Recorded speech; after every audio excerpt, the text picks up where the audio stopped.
Gold, trusted gold buyers. మీరు తాకట్టు పెట్టిన బంగారాన్ని విడిపించి ఈ రోజు ఉన్న మార్కెట్ ధరకు కొనబడను. అమెరికాది corporate nationalism.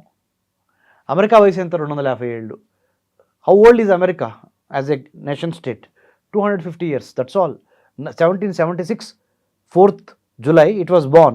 Now 2026 America age is 250 years old, whereas Iran is existing for 5000 years old as a civilization, నాగరికత. ఇట్ ఈజ్ అన్ఫార్చునేట్ కొంతమంది ఛాందసవాదులు అది ఇస్లామిక్ రెవల్యూషన్గా తీసుకురావటము, అది ఈ మధ్యలో వచ్చింది 79లో. ఇది ఈ అయతుల్లా ఖొమైనీ టైం దగ్గర నుంచి. పర్షియన్ ఎంపైర్ అనేది ఇరాన్కు ఉన్న నాగరికత 5000 years old, as old as India's Indus valley civilisation. మన సింధు నాగరికత ఎంత ప్రాచీనమైనదో చైనా వాడిది ఒక 5000 ఏళ్ళు చరిత్ర ఉంది చైనాకి. ఇండియాకి ఒక 5000 years ఎక్కువ చరిత్ర ఉంది ఇండియాకి. ఇరానియన్ పర్షియన్ ఎంపైర్కి 5000 years ఓల్డ్ చరిత్ర ఉంది. అందుకని కల్చర్ బేస్డ్ నేషనలిజం ఉన్న country Iran. Corporate big business industrialists ఉన్న అంటే కార్పొరేట్ ఇంట్రెస్ట్లు, డాలరు డబ్బు మాట్లాడుతుంది అంటే అది అమెరికా. ఈ రెండింటి మధ్య యుద్ధం జరిగితే ఎవరు గెలుస్తారంటే, ఇరాన్ మొత్తం సర్వనాశనం అయిపోయినా కానీ సరెండర్ అవ్వరు ఇరాన్ వాళ్ళు. రాసి పెట్టుకోండి అన్నమాట. అమెరికాకి ఇరాన్ సరెండర్ అవ్వదు. ఎందుకంటే ఇరాన్ను ప్యాటర్న్స్ చూస్తే ఇరాన్ ఎక్కడి నుంచి వచ్చింది అన్నప్పుడు 5000 సంవత్సరాల దానికి ఒక ఫౌండేషన్ ఉంది, నాగరికత. 5000 సంవత్సరాల్లో లాస్ట్ 79 నుంచి వాళ్ళు 2026 అంటే ఎన్నేళ్ళు? ఈ 46 ఏళ్ళు లేకపోతే 50 ఏళ్ళు ఇస్లామిక్ రెవల్యూషన్ వచ్చి అయతుల్లా ఖొమైనీ ఉందనుకుందాం. మరి మిగతా 4950 ఏళ్ళు చరిత్ర మరి ఇరాన్కి ఎక్కువ ఉందిగా. అమెరికా చరిత్ర అంతా 250 years. సో ఇరాను అమెరికా అనుకున్నంత ఈజీగా సరెండర్ అవ్వదు. యుద్ధం ఇప్పుడు ఆగదు. ప్రత్యక్షంగా యుద్ధం ఆగినా పరోక్షంగా యుద్ధం జరుగుతూనే ఉంటుంది. ఎకనామిక్ శాంక్షన్స్, డిప్లొమాటిక్ శాంక్షన్స్, ఇంకా రకరకాలుగా. సో అది ఇప్పుడు యుద్ధాన్ని ఆపడానికి మనం చేయాల్సింది ఏంటి? ఐ డ్రీమ్ చూస్తున్న మన తెలుగు వారికి ఏంటో చెప్పిన, యుద్ధానికి సంబంధించి మనకెందుకులే అని మన ఇంట్లో కూర్చొని చక్కగా హ్యాపీగా భోజనం చేసి విందులు, వినోదాలు, పెళ్ళిళ్ళు, చావులు, తద్దినాలు, మన ఫంక్షన్స్, మన ఆడియో ఫంక్షన్స్, మన క్రికెట్ ఫంక్షన్స్, మన రాజకీయ పార్టీలు, మన బీజేపీ, మన కాంగ్రెస్, మన టీడీపీ, మన వైఎస్ఆర్సీపీ, మన జనసేన, మన బీఎస్పీ, ఓకే ఈ గందరగోళం. ఓకే, ఇవన్నీ పార్టీలు ఉండటం మంచిదే, ఫంక్షన్స్ అటెండ్ అవటం మంచిదే, మ్యారేజెస్ అటెండ్ అవటం మంచిదే, క్రికెట్ మ్యాచ్లు T20లు చూస్తాం మంచిదే. కానీ ప్రపంచ శాంతి కోసం మీరు వలి అని మీరు, రమేష్ కన్నిగంటి అని నేను, మన వ్యక్తిగతంగా ప్రపంచ శాంతికి మనం ఏం చేస్తున్నాము? అమెరికా ఇరాన్ మధ్య యుద్ధం ఆపటానికి మీరు నేనేం చేయాలి అనే ప్రతి సగటు మనిషి చేయాల్సి, సగటు మనిషి బాధ్యత తీసుకోవాలి. ఓకే, బాధ్యత తీసుకొని మన ప్రభుత్వానికి, భారత ప్రభుత్వానికి మనం ఇరాన్ ప్రభుత్వం మీద ఒత్తిడి తీసుకురాలేము డైరెక్ట్గా. ఇండైరెక్ట్గా సోషల్ మీడియా ద్వారా తీసుకురావచ్చు. అమెరికా మీదైనా ఇరాన్ మీదైనా యునైటెడ్ నేషన్స్కి లెటర్లు రాయాలి మనం, ఐక్యరాజ్య సమితికి. పంచాయతీ తీర్పు ఇచ్చేది ఐక్యరాజ్య సమితేగా. 193 దేశాలకి panchayat. We're all members of united nations కదా బ్రదర్. మరి మనం రాయాలి. మీరు అడగొచ్చు, రాస్తే పెద్ద సీరియస్ తీసుకుంటారని. అదొద్దు. కృష్ణుడు ఏమని చెప్పాడు? మీకు మీ కర్మ మీరు చేయండి. గీత సారాంశం ఏంటి sir? You do your duty, you do your action, result will be taken care. నువ్వు యాక్షన్ చేయకుండా రిజల్ట్ యాడ్ నుంచి వచ్చింది నీకు. కరెక్ట్. నీ ప్రభుత్వానికి రాయి, ప్రధానమంత్రి గారికి రాయి. పిఎంఓ ఆఫీస్ ఉందిగా, prime ministers office, government of India. Send an email to honourable prime minister. Sir, you take proactive reaction వద్దు సార్. మనకి ఒక అడుగు మనమే ముందుకెళ్దాం సార్. మనమే శాంతి ఒప్పందం కుదర్చడానికి ప్రయత్నం చేద్దాం. ప్రపంచంలో భారతదేశం 2047 కల్లా ప్రపంచంలో నెంబర్ 1 అవ్వాలనుకుంటుంది కదా సార్. వికసిత్ భారత్ 2047. లీడర్షిప్ అంటే ఏంటి సార్? Demonstrative leadership. నాయకుడు అంటే సాహసం చేయాలా, ధైర్యం చేయాలా, ముందు చూపు ఉండాలా, అన్ని బేరీజు వేసుకొని ప్రపంచ దేశాలకి నెంబర్ 1గా మన భారత్ ఎదగాలి అంటే శాంతి తీసుకురావడానికి భారత్ తన వంతు ప్రయత్నం చేసిందా లేదా అనేది చాలా ఇంపార్టెంట్ సార్. అని ప్రధానమంత్రి గారికి రాసి మన సోషల్ మీడియాలో ఓకే. మనము దీని మీద కామెంట్స్ వార్ ఆగిపోవాలి, పీస్ రావాలి అని అట్లీస్ట్ ఒక కామెంట్ సోషల్ మీడియాలో, ఫేస్బుక్లో పెట్టండి, ట్విట్టర్లో పెట్టండి, ఇన్స్టాలో పెట్టండి. వంటలు, వార్పులు, లేకపోతే ఆడియో ఫంక్షన్లు, క్రికెట్ మ్యాచ్లు, ఈ డాన్సులు చూస్తున్నారుగా వీడియోస్, మిలియన్స్ ఆఫ్ వ్యూస్ చూస్తున్నారుగా. హైదరాబాద్ బిర్యానీ బాగుందా, పలానా చోట ఇరానీ బిస్కెట్ బాగుందా, ఎక్కడ బట్టలు కొనాలి చేస్తున్నారు కదా. దాంతోపాటు ఇది కూడా చెప్పండి మరి, ఏది యుద్ధం ఆగాలి, అమెరికా ఇరాన్ మధ్య శాంతి రావాలి అనే దానికోసము ప్రధానమంత్రి మోదీ గారు తన యొక్క కేంద్ర మంత్రిమండలితో కలిసి ప్రొయాక్టివ్గా యునైటెడ్ నేషన్స్ మీద ఒత్తిడి తీసుకురావాలి. అవసరమైతే ఇండియా కూడా డైరెక్ట్ యాక్షన్లో దిగి కొట్టుకుంటున్న ఇద్దరిని, అమెరికాని ఇరాన్కి నచ్చజెప్పే ప్రయత్నం విపరీతంగా చేయాలి. పైపైన చేయటం కాదు, కడుపు చించుకొని లోపల నుంచి కసితో చేయాలి అని ఒక సెంటెన్స్ పెట్టండి. అప్పుడు మీ గ్యాస్ సిలిండర్ ధర తగ్గిద్ది, ఎల్పిజి ధర తగ్గిద్ది, అంతే, ఫుడ్ సెక్యూరిటీ ఇబ్బందులు పోతాయి, ఫుడ్ ఇన్సెక్యూరిటీ ఇబ్బందులు, అగ్రికల్చర్ ఇన్సెక్యూరిటీ, ఇక అన్నీ. సో నేనేమంటున్నానంటే యాక్షన్, మాటలు కాదు నాయకత్వం అంటే చేతలు. ప్రతి భారతీయ పౌరురాలు గాల్లో దీపం పెట్టి దండం పెట్టకుండా తమ వంతుగా ఒక చిన్న విన్నపము, ఒక సెంటెన్స్. మళ్ళీ ఈ ప్రశ్న లేదు డాక్టర్ రమేష్ కన్నిగంట గారు దాని మూలాన ఏమవుద్ది, మనకేమొచ్చిద్ది, ముందర పని చేయండి రా బాబు, చెప్పింది చేయండి. మీరు ఏమొచ్చిందో దేవుడు చూస్తాడు. అది నా యొక్క సలహా. అలా మేము మా center for human security studies ద్వారా ఇప్పటికి గత 85 రోజుల్లో ఒక 100 మంది రీసెర్చ్ ఇంటర్న్స్ని రిక్రూట్ చేసుకొని, BTech, BCom, BSc, MTech, MCom, MA, MBA చదువుతున్న వాళ్ళని, వాళ్ళ ద్వారా conflict peace and conflict resolution, శాంతి ఎలా రావాలి, యుద్ధం ఎలా ఆగాలనేది మీద పరిశోధన చేస్తున్నాం. ప్రపంచంలో ఇప్పటికి ఎన్ని యుద్ధాలు జరిగినాయి, యుద్ధానికి కారణాలు ఏంటి, ఎలా ఆగినాయి, ఏం చేస్తే ఆగింది ఆ యుద్ధం అనే దాని మీద మేము ఇప్పుడు స్టడీ చేస్తున్నాం. ఆ స్టడీ ద్వారా ఈ అమెరికా ఇరాన్ మధ్య యుద్ధం ఎలా ఆగాలి, ఇజ్రాయెల్ అమెరికా కలిసి ఇరాన్ని, లేకపోతే ఇరాన్ వేరే కంట్రీస్తో కలిసి, చైనా, రష్యాతో కలిసి, ఇటు అమెరికా, ఇజ్రాయెల్ని కానీ వేరే దేశాలు కానీ ఎట్లా ఇబ్బంది పెట్టకుండా రెండు వైపుల నుంచి ఎలా ఇద్దరి మధ్య శాంతి తీసుకురావాలనే దాని మీద మేము పనిచేస్తున్నాం. ఓకే, అది అంటే మీకు ఎందుకు చెప్పానంటే, ఇది గాల్లో దీపం పెట్టి దేవుడా అంటే ఏమీ రాదు. వాళ్ళందరూ వాళ్ళ యుద్ధం మీరు అంటే కుదరదు. మీరు భగవద్గీత చూడండి, బైబిల్ చూడండి, ఖురాన్ చూడండి, ఏ మత గ్రంథమైనా ఇతిహాసమైనా చూడండి, ప్రతి వాళ్ళు చెప్పేది ఒకటే చెప్తారు, karma will come back, action ఓరియంటెడ్గా helping hands are better than praying lips. ప్రార్థించే పెదవుల కన్నా సాయం చేసే చేతులు మిన్నా. మనం ఏం సాయం చేయాలి ప్రపంచ శాంతి కోసం? యునైటెడ్ నేషన్స్ మీద ఒత్తిడి తీసుకురావాలి.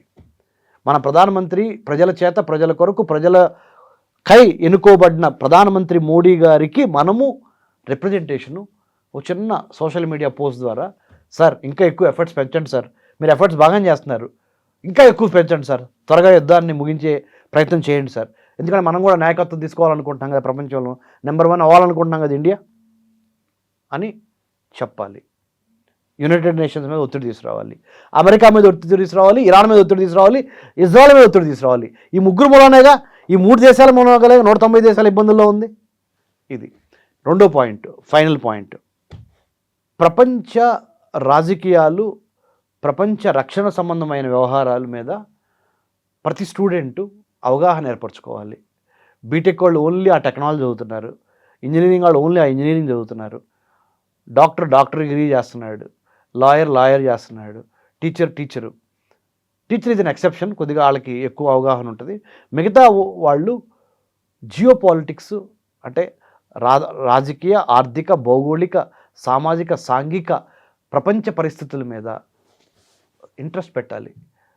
ఈ ప్రోగ్రాం ద్వారా, ఐ డ్రీమ్ ప్రోగ్రాం ద్వారా మా ఇంటర్వ్యూని చూస్తున్న ప్రతి ఒక్కరికి నేను రిక్వెస్ట్ చేస్తున్నాను, మీ పిల్లలతో మీరు భౌగోళిక, రాజకీయ, ఆర్థిక, అంతర్జాతీయ, జాతీయ, స్థానిక అంశాల మీద వాళ్ళకి ఎంత అవగాహన ఉంది అనే దాని మీద మీరు ఆ భోజనం చేసేటప్పుడు, ఆ బ్రేక్ఫాస్ట్ చేసేటప్పుడు టెస్ట్ చేయండి. మీ పిల్లల్ని అడగండి,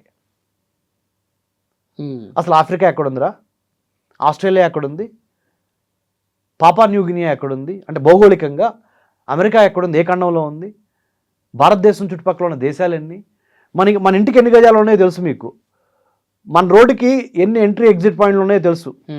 కానీ మరి భారతదేశానికి ఎన్ని వేల కిలోమీటర్ల బౌండరీ ఉందిరా, భారతదేశం ఎంత పెద్దది, ఎన్ని రాష్ట్రాలు ఉన్నాయి, అందుట్లో ఎన్ని కోస్తా రాష్ట్రాలు ఉన్నాయి, 15,000 కిలోమీటర్ల భారతదేశానికి బోర్డర్స్ ఉన్నాయి, 11,098 కిలోమీటర్ల భారతదేశానికి కోస్తా తీరం ఉంది, 9 కోస్తా రాష్ట్రాలు ఉన్నాయి, 12 మేజర్ పోర్ట్లు ఉన్నాయి, 200 నాన్ మేజర్ పోర్ట్స్ ఉన్నాయి.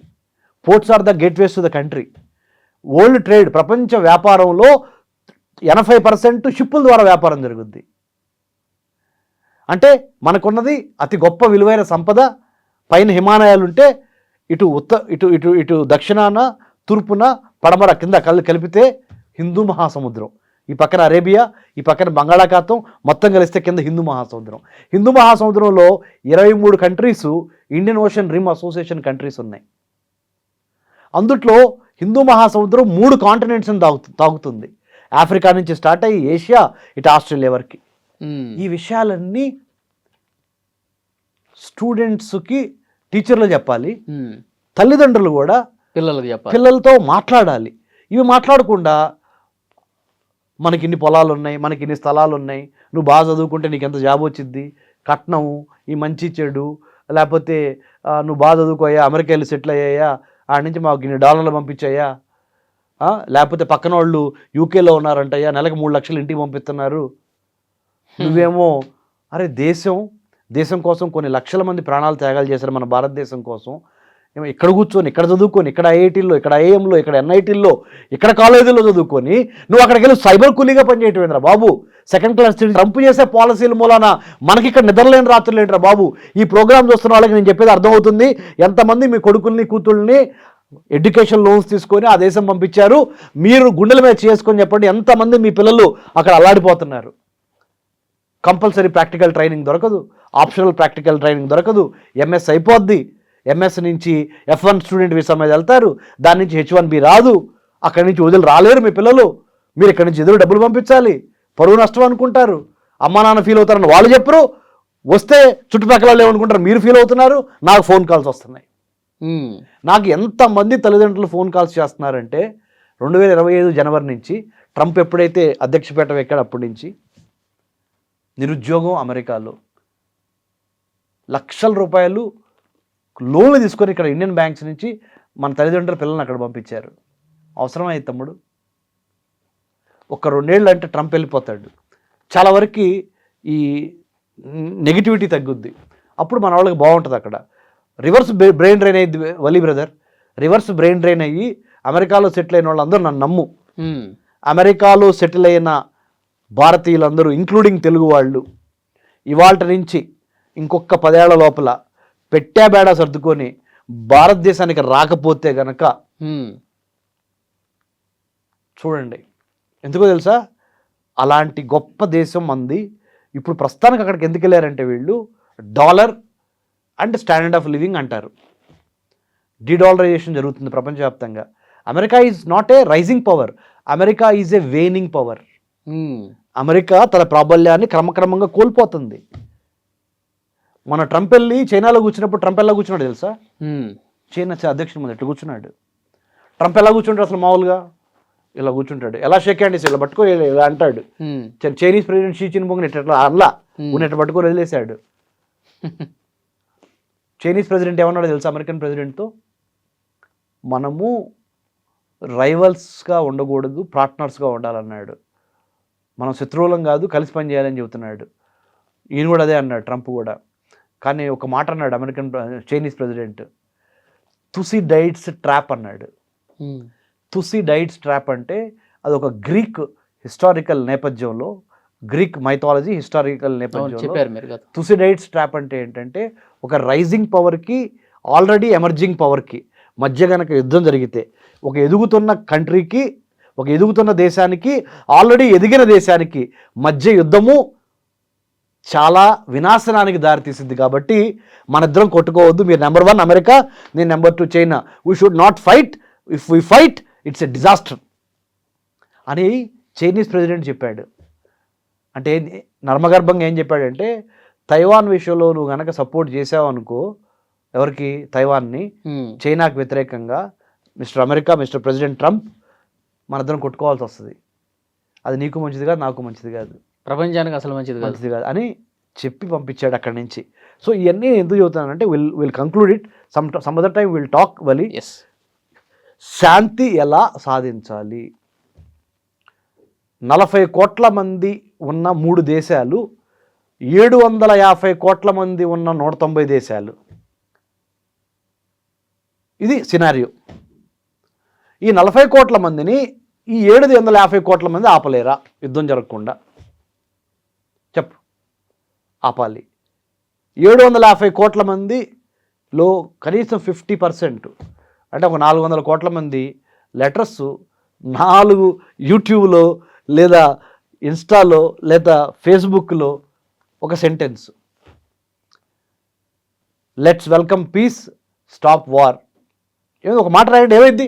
మన సొమ్ము ఏమైనా పోయిద్దా?